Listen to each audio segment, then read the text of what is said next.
What's going on, guys? It's Greg Farley from The Wise Guys, aka Pegasus. I appreciate you guys for tuning in. We're gonna talk about Adamantia, or the Adamancipators, as they've been changed to. Good Lord, I don't know who's behind the name changes, but goodness gracious.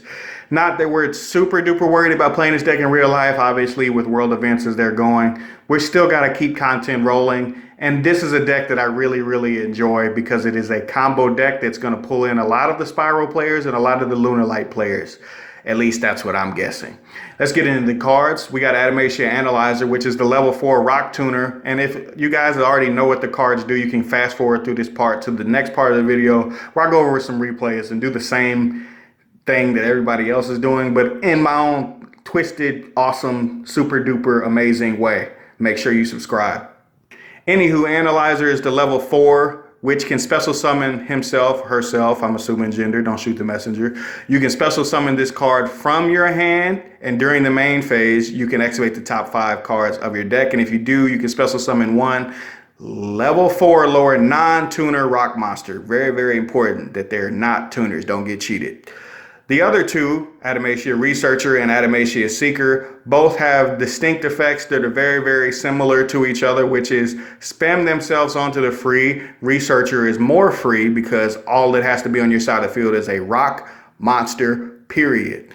And then she can also excavate, yes, I'm assuming her gender, and then special summon a level 4 rock monster, which is very important for a reason that I'll bring up in a second. Adamantia Seeker, really strong, not quite as free because you have to have control an Adamantia card, not a rock monster. Make sure you don't get cheated on that as well. But those are the 3 archaeologists, and they all do the same thing of excavating, to dig, to extend. All 3 of them do that. You're extending into the rock monsters themselves, the rock eggs, whatever they are, they're eggs, whatever they are, the crystals, whatever you want to call them, the archaeologists.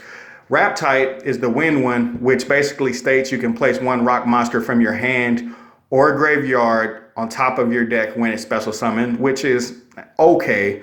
The other one, the fire one, Leonite, which they all coincide with their own Synchro monsters. This one, you can place an Adamantia card on the top of your deck. So very minute differences, but definitely differences nonetheless.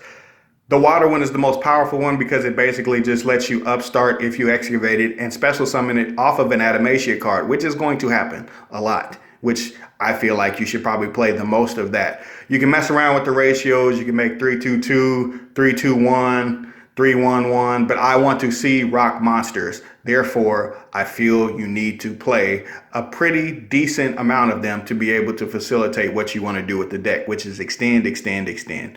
Obviously, with the rest of the main deck, you have cards like Doki Doki, you have the Kawaki Mirus, or the Koakai Mirus, however you want to say the name, Gigantes, Hot Hat Triggers. Recover is the new tuner that I feel like should take over in a lot of people's deck, or I think the Tinyi, you can use pretty much anything. Obviously, Instant Fusion and a lot of the ban lists with Glow-a-Bulb and stuff got hit. And that's why I kind of wanted to hold off for the list, because I knew the list would impact the deck list that I had before, therefore making it pointless. You can fill in the rest of the archetype with a lot of stuff. Your own ideas.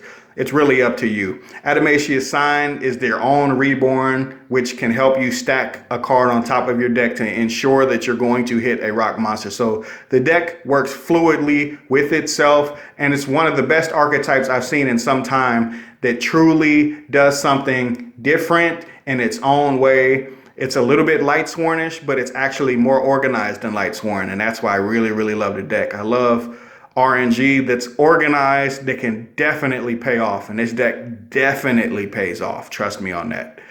Getting in the extra deck, I got to talk about the Synchros. ARCHETYPE, which is coming from the Greenstone, is a level 6 that is a flying DD Crow on legs on your opponent's turn, which you can excavate to extend your own plays.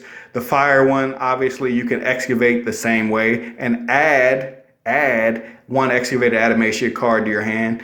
And then last up, you got the most powerful boss monster I can remember in some time, probably since Dingirsu, for its own archetype, is Adamantia Rise Dragite, which coincides with the Water Rock, which can negate a spell or trap, or it can launch everything according to the number of rocks that you excavated back to your opponent's hand without targeting. And it's generic. That card is generic and can negate a spell or trap if you have a water monster in your grave. Alrighty guys, so getting into the replay portion of this videos, I really just wanted to go over what the deck just looks like when it's going off. Again, Analyzer will start off leading off with all of the excavation plays, which then if you have a Researcher or another card in your hand, you want to try to get to a Kawaki Miru card to block a Nibiru, theoretically, or another hand trap, but I would always try to protect myself from Nibiru because I can play through anything else. The deck just keeps extending and extending, a lot like Lightsworn, like I said, and with the ability to just drop massive boards and keep going and going and going and going with Needle Fiber coming out, definitely making that possible. And yes, Needle Fiber can special summon the Seeker or the Researcher. You can just go and go and go and go. There is a tiny misplay somewhere in here. I did not summon off of Needle Fiber immediately, but it still would have been the exact same board. It's the same thing with pretty much every video that I've wanted to break down, every replay I wanted to break down. You just keep going and going and going. Again, in the second replay, it's the same thing. Doki Doki is showing its utility. It can just pitch a card to get to one of, it can pitch itself to get to another Researcher or another Analyzer to be able to go off further. So the deck is connected in so many ways. Doki Doki is a really good connector, and I feel like I don't know why you would not try to play the card. A lot of people in the Facebook group actually are trying to justify not playing the card, which I think they're crazy. But again, sometimes your boards aren't going to be super duper ridiculous, but they're good enough to get the job done. Like I said, with the Adamantia card, a Nat Beast, who knows what your inboard can be. It can be absolutely silly, but as long as you're not overextending, I feel like the deck can do a whole lot of things. The deck does not need to overextend and can hold your hand back. You can hold your hand back a little bit, go from there, handle a certain game how you want to. There's just so many things that I could talk about that could justify exactly what I mean when I'm saying it. You know, as you see right here, I have a hat trigger in my hand. I haven't even used it yet.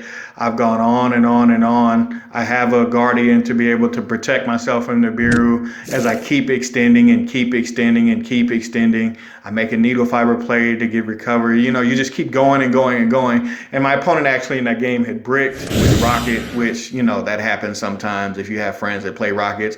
He bricked and he got pulverized for it because you cannot leave yourself open against this deck. So a deck that can go first and do relatively well going second, can somewhat play through hand traps. When I break all of that down, I really, bottom of my heart, I really do feel like this deck is going to be a very, very strong rogue deck.